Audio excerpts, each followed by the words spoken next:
Welcome to the Noona ARMY Podcast. I'm your host, Virginia Duan, also known as Mandarin Mama. I started the Noona ARMY Podcast because I wanted to create a safe haven for older BTS fans. And I was kind of sick of seeing us depicted as crazy fangirls. And to be fair, nothing wrong with being a crazy fangirl. I think it's a legitimate thing.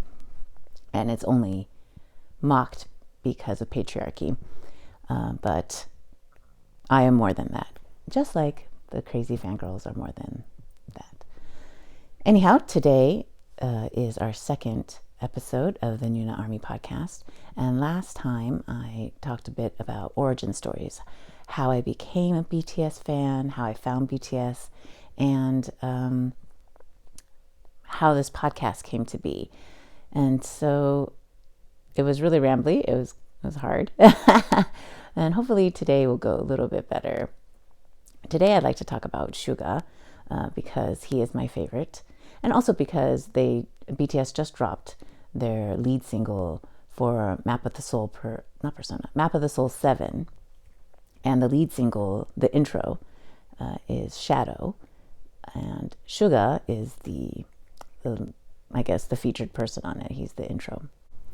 So anyway, for people who don't really know much about BTS, they often rotate through intros and outros and take turns featuring one another as like solos, I guess. It was really confusing when I first started.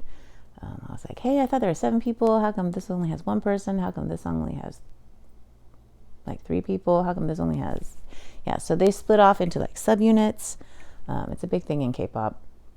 And the subunits that they usually do are like rap line, which is Suga, RM, and J-Hope, or vocal line, which is Jungkook, V, Jimin, and Jin.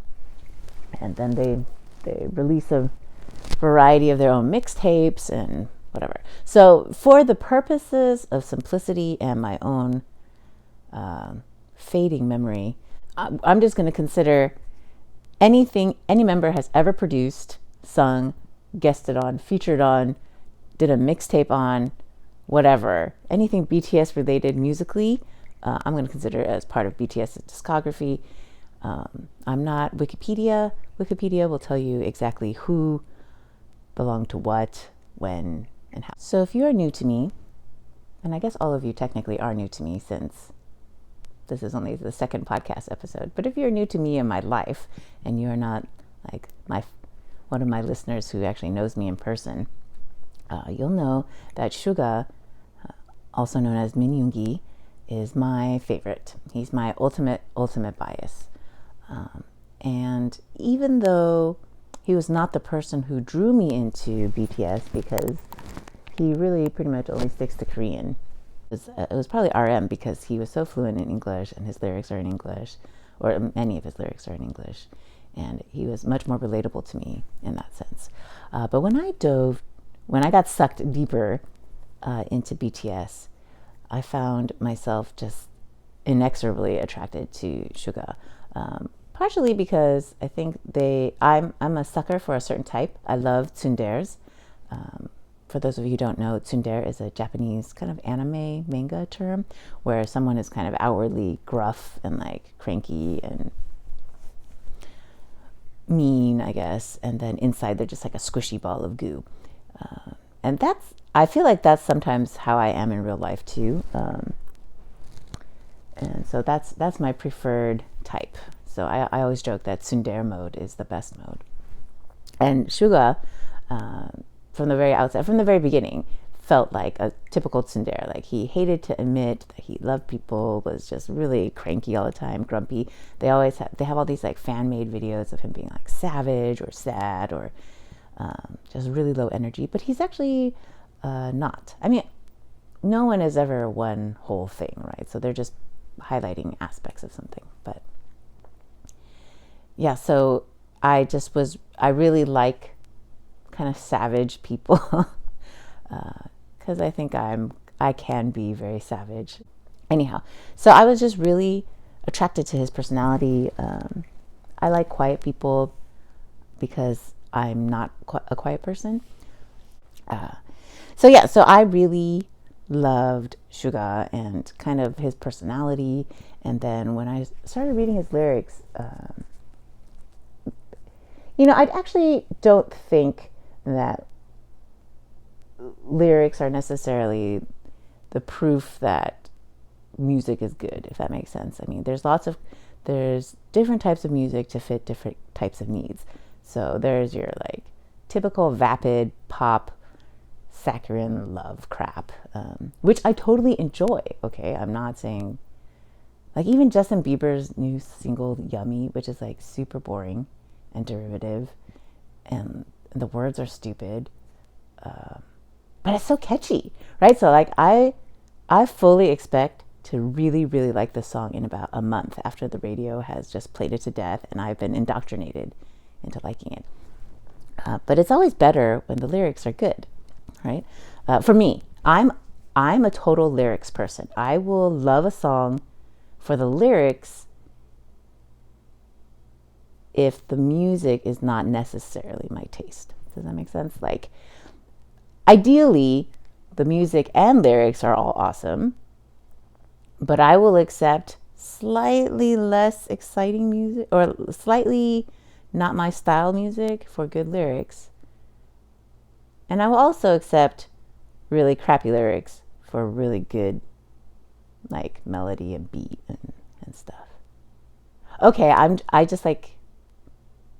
just totally disproved myself, I think. I just like stuff, okay? So unless if it's the combination of like shit music and shit lyrics, I guess I like stuff.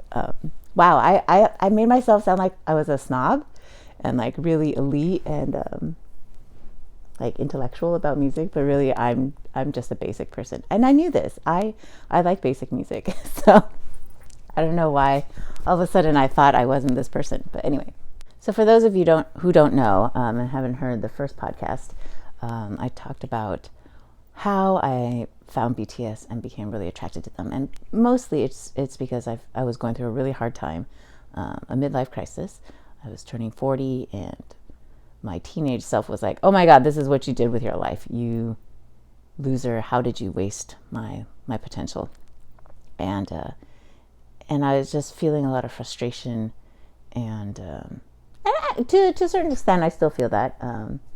That's the tension of being alive, right, of a human. But it got much better. And so what really called to me, I think I have one of those like melancholic souls. Like the music that I like is that I love, that speaks to me on a soul level, is always either sad or angry. And I think that tells you a lot about my personality and how I deal with things. But there's songs that just hurt so good. They just like hit all the right spots in your heart, right? And as much as I like to be a tsundere and say that I have no heart and it's this like black abyss of sadness, or not sadness, just my husband says I have a cold, dark heart, like I have coal where my heart is supposed to be. But it's just the tsundere side coming out, and he doesn't understand. And though he's half Japanese, he does not know. He doesn't understand me. Or maybe he does, and that's why we've been married so long. Anyway, so I'm going to talk about Suga's intro. I guess it's not an intro, it's an interlude. Suga's interlude, Shadow, for Mott 7. And I did a reaction video for it, and I'll put it in the show notes. And I also wrote a review reaction post for it for my blog. I write at mandarinmama.com. And what I appreciate most about Suga is that he is so raw and so honest. He has no qualms about plainly speaking his wants, his desires, his goals. They call him Minstradamus, like a combo of Min, his last name, and Nostradamus, the prophet predictor person. I don't know. I forget. It was a big thing during like Y2K. And since this is the Noona ARMY podcast, most of us know what that is. So he's really good about just articulating his wants, desires, and then his fears and his like pain, which is actually very, very startling, very strange on multiple levels. One, because he's a man, and toxic masculinity and toxic binary, expectations or society, right? That men don't really talk about their fears. It's okay for men to talk about their wants, but not their, maybe not even wants, their goals. It's okay for men to talk about their goals, but not necessarily their feelings, their fears, and certainly not like after they've become successful, right? So I find that just very refreshing. But two, because he's Asian, Korean specifically, but Asian and Asian Americans, it's like it's not a very big thing. It's a very communal versus individual. So there, even growing up as an Asian American, it's always that struggle. You feel obligated to your community, but first of all to your family, and then all like the people who are connected to your family, and then the individual person is subsumed in that, right? So to want to have clear desires of your own and clear wants of your own is really like odd, even though we all have them. It's just not something we emphasize. So a lot of the flashpoints between like second generation kids as we're growing up is that we grow up in an American society where it's all individual. It's all about your dreams, what you want to pursue, at the expense of your family and your community. And when you make it big, then they'll be like, oh, okay, yay.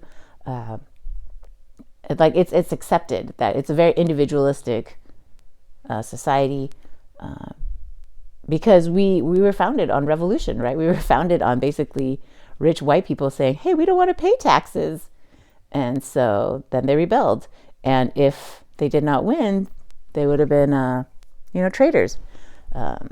So I really should have a podcast just complaining about other things, but it seeps in. It all matters. Okay. It all matters because it informs the perspective from which I consume BTS stuff.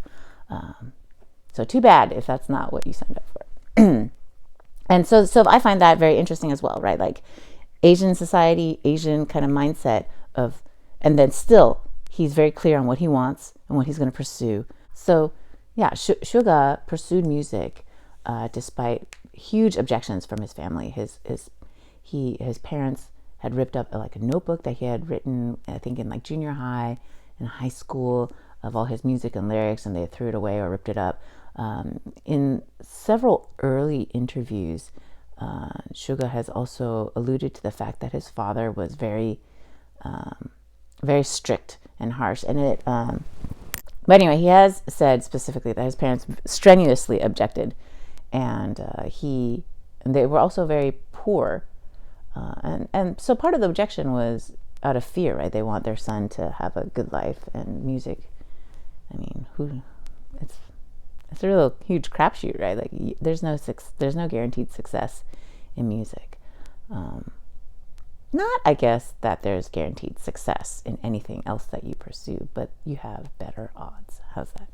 But then, as a woman, which Suga is not, but I am, it is very hard to be a woman who wants things. Society doesn't really, at least when I grew up, okay, 40 something years ago, and maybe it's different now. I hope that it is different for my children. But as a woman, it is not typically, it's not typically a thing, right? Like we don't, it's revolutionary to be a woman who wants. it's unless if it's like within a certain box of, oh, you should want a family, you should want to get married, and you should want to have kids. Like those are the wants that women are allowed to have. And then maybe they let us want a career, but not at the expense of getting married, having a family, and a dog or something. And so why am I talking about this, right? Like this has been like 10 minutes of me talking about all these things that are not interlude shadow. But it all leads to that, because interlude shadow starts off talking about, I want to be rich, I want to be a rap star, I want to be a rock star, I want to be a king, I want to be the king, I want to be the top, right? He talks very clearly he states very clearly his intentions, what he wants, right? And then and it echoes, actually, it calls back to the very, very, very beginning, their debut song of No More Dream, where he says, I want a big car, big house, big ring, he doesn't know, but he doesn't have any, he in that particular song, I think he says he doesn't have any big dreams. But in later songs, you find out like, oh, it's evolved, right? Like he has big, big aspirations, right? Like, and just throughout their discography, right? He's talking about he wants to be a success. Like Suga is very, very ambitious. The reason why they call him Nostradamus is because what he puts out into the universe, he sets very clear his intentions, and he gets it. And that's why they call him Nostradamus, because he says something, he speaks it, he puts it out into the universe, and it happens, right? He wanted a Billboard, so they've got like 4. And then he wants a Grammy now, but like, which they haven't gotten yet. He puts his intention out, right? So he first started off small, like they wanted to get a #1 on some music program, like a Korean music show. And when they got it, like 2 or 3 years later, they were excited. They wanted Rookie of the Year awards, and they got it, and they were pretty shocked. He wanted Artist of the Year awards and Album of the Year awards. And even though now it seems like a foregone conclusion, that's only because we're looking backwards, right? We are time traveling, right? But when they first started, BTS was not a foregone conclusion. They were not part of the big 3 entertainment companies in Korea. They were part of a broke company, started by a ballad writer, Bang Si-hook. They were not a foregone conclusion. And so when these songs were first written, when they first produced them, they did not know that they were going to be this big. It does talk about his dreams, right? The things that he started off wanting. And I really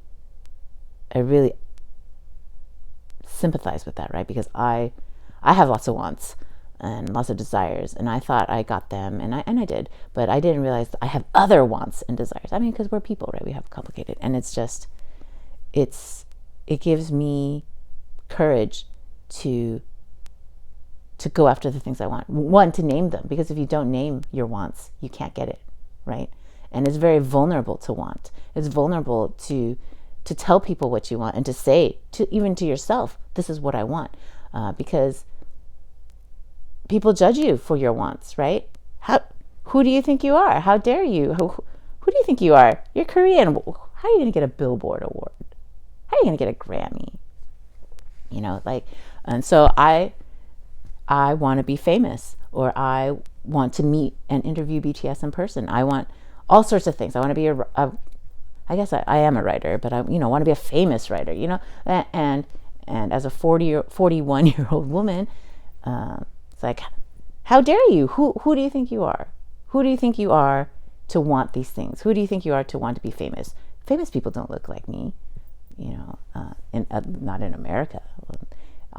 And hey, I don't speak Korean. I'm not I don't work for some big magazine company. Who do I think I am to say that I want to interview BTS, right? So it's like a declaration, right? These are the things that I want, and I'm going to go after it. And it's very vulnerable, and it gives me courage to see that even big, huge people, that they can put themselves out there, right? So Suga, the Shadow interlude also sounds a lot like, sonically, it sounds a lot like, because they both, Suga produced this song as well as Suga's interlude that he wrote for Halsey. And in that song, he also talks about like, oh, the fear, he's reached the top, he's hit these dreams, he doesn't know what to do now, and he's afraid that he's going to fall because he's so high up there now, right? There's all these expectations, there's all these people looking at him, and if he jumps, he doesn't know if he's going to fall. Like, is he taking a leap of faith and he's going to fall? Like, and so, when you start off at the bottom and you jump, you're not going to fall very far, but now if you jump from very high up, the penalties and consequences are much bigger. So the bigger you get, one could argue that even though from the outside it looks like you have more space, more freedom to fail, in actuality failure feels even worse, right? Because, oh, you used to be so big.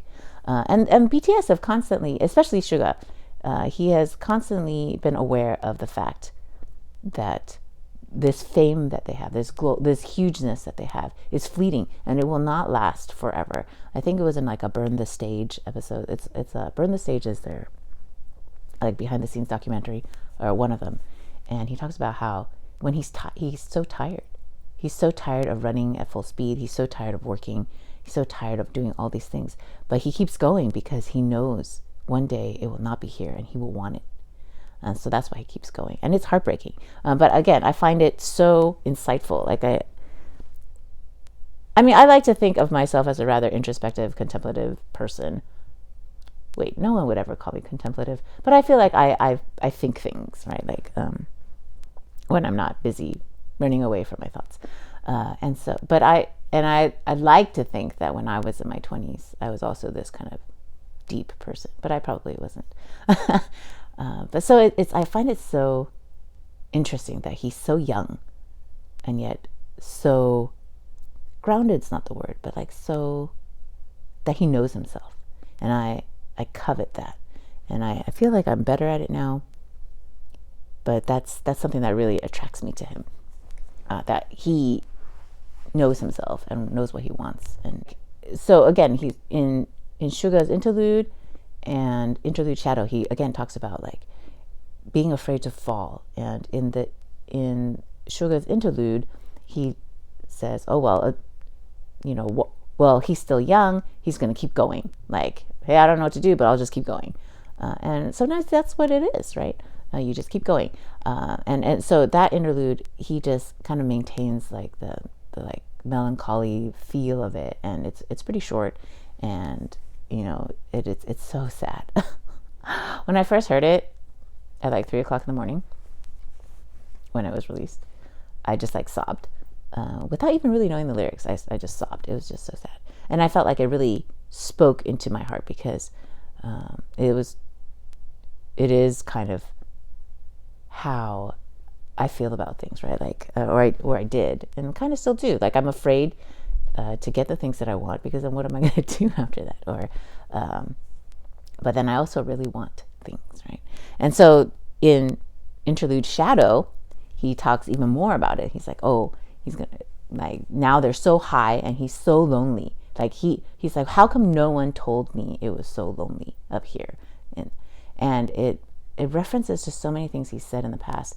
I think in some, it must have been another Burn the Stage interview where Suga talks about how it's gotten really scary because no one in Korea has been where they are, so they can't even ask their seniors, their 선배님, for advice. So prior to this like global success, they at least had other people in the industry, their friends or their colleagues that they could ask questions, right? They could at least have people to advise them. But now that they're so big, it's really lonely because they don't have anyone to ask for advice, at least really in Korea. So yeah, it's really lonely for them. And my favorite thing that Suga has ever written is a poem that he wrote for Run BTS. and it talks about, and it's called "What a Relief That We Are Seven," and he talks about again the same concept of like, now that they're so high, they reach these dreams. It's so high, but it's so cold, and they can't breathe, right? Because the higher you are up in the atmosphere, the less oxygen there is, and it's cold, right? It's really cold, and they can't breathe. And he's so grateful that he has his other members to be with him. So yeah, so I feel like that part is really resonant. Like it's he's afraid and he doesn't know what to do, and he's just so scared. And I appreciate that, because I am always scared. I feel like I constantly operate out of fear. I find it both relatable, because I have these fears of failing and of but also sort of like a warning, because I clearly am not in the stratospheres of fame as BTS is, and it's and so part of me doesn't really sort of like, well, I really actually still would like to be famous, but and maybe it'll be different, but it probably won't. Anyway, continuing on, the other thing that the interlude Shadow talks about is like a monster. Like he feels as he's either being chased by a monster. What is the exact lyric? I'm not. But he talks about having a monster inside of him, and then he's talking about how like the higher he goes, towards the light, like the bright, light of fame, the larger his shadow grows, and it's these shadows are chasing him, and that they will swallow him up whole like a monster. And whether those are his fears, or like his dark thoughts, his everyone has like an inner beast, right? Whether it overtakes him. In his song "The Last" off his mixtape, he talks about how he was so greedy and so ambitious for the things that he wanted, that he felt like it was also a monster, because he wants to be rich, he wants money, and he wants to succeed, and he felt like that greed was a monster also threatening to take over him, and that I think in that actual song he kind of somehow a little bit makes peace with it, but just sort of like says, oh well, I'm okay, but it's something he struggles with. And in Shadow, he also talks about he's worried about this monster taking him over. In the song "Tony Montana" that he did for his mixtape, also the Augustine mixtape, again it's that same like feeling of like greed, right? Like that monster overtaking you, and that and for those who don't know, Tony Montana is the main character of Scarface. I've only actually seen that movie in pieces. I don't really get the appeal, but it's a total character study about greed, right? Starting from the bottom, becoming like this big kingpin, and then it just exploding, and then it all ends in death, right? And so I feel like it's a good metaphor, right? Because they started from nothing, and he just wants success, and then he's worried that it's going to explode and implode on him, right? And so even though I personally do not identify so much with that kind of greed, and greed might be the wrong negative connotation word, but like greed as in like just wanting things, like really wanting all the things. I definitely feel as if I have inner demons, or like things I'm trying to outrun or improve upon or get better, and sometimes it feels like they swallow you up, right? And so I think it's comforting to hear someone else voice these thoughts. All right, so it's getting kind of long, and I want to wrap it up, but I hope that gives you kind of an idea of why, both talking about Interlude Shadow, but also a meandering introduction to Suga, and also why I love him so very much. Like he's just so raw and powerful in terms of like just how he writes. And Army also says this, but I feel like RM writes with his brain, because I also dig RM, right? Like he has all these literary like allusions. He's big into like deep metaphors and like insightful things and like wordplay. And not that Suga doesn't have wordplay. My Korean's just not good enough to figure it out. Not good enough, as if I have any Korean. My Korean is non-existent, so I can't figure it out. But so RM, I feel like RM grabs you intellectually, and also other places, but and I feel like Suga's lyrics are always like a gut punch, because they just I feel like his words just reach down like through my throat and like grabs all the viscera and like shoves it back out, and you're like, oh, that's what my insides look like, and that's how I feel about his lyrics, and that's why I love him so very much, because, well, this is a RM lyric quote, but like he gives voices, right? He voices the things that I feel, and that's what art is supposed to do, right? Good art, and there is bad art, but like I feel like that's the purpose of art, which is to give a voice to the inchoate longings and feelings inside of us as people, and musically and lyrically, that's what I really appreciate about Suga's, and again, like why I identify so strongly with BTS, and I think that's a huge reason why their fandom identifies with them, and they're so accessible, even though they're not accessible. So yeah, so his lyrics, I'll just cut it off here because otherwise I'll just keep going and it just won't make any sense. And this has been the Noona ARMY Podcast. I'm Virginia Duan, your host, and please, if you're watching it on YouTube, like and subscribe. If you're listening to it on podcast, please subscribe to the podcast. Have a wonderful day, and I hope you are doing well.